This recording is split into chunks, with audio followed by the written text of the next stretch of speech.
गिरोट कोटाले आबे आबे मोर गाँव मो कर गिरोट कोटाले आबे आबे मोर गाँव मो आहो कई के कहे रानी सिरसा गाँव आहो कई के कहे गोरी सिरसा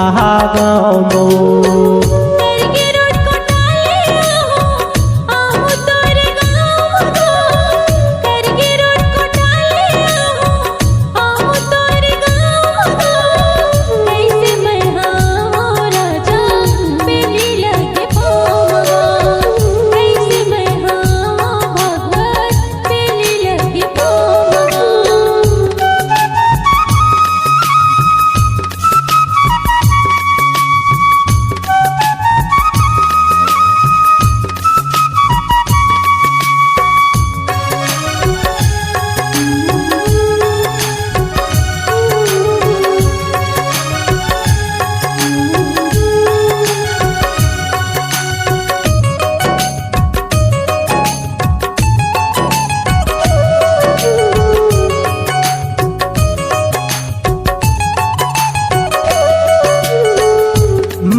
के बंधना रस्मी नहीं छूटे तोर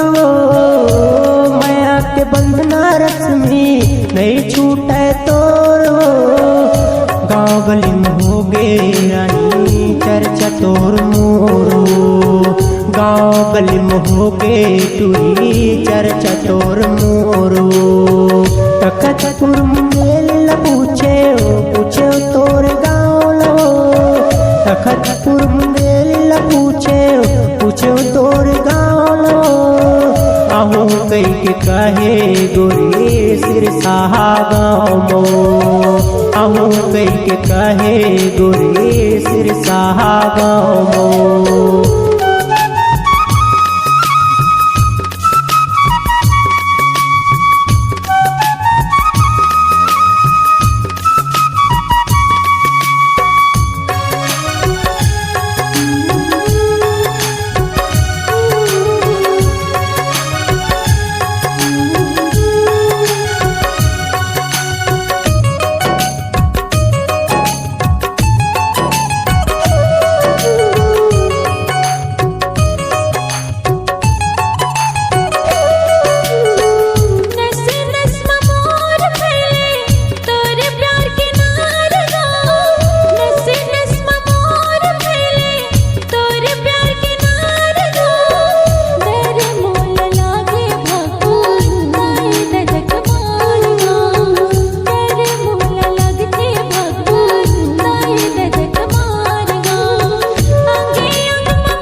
कर गिरोट कोटाले आबे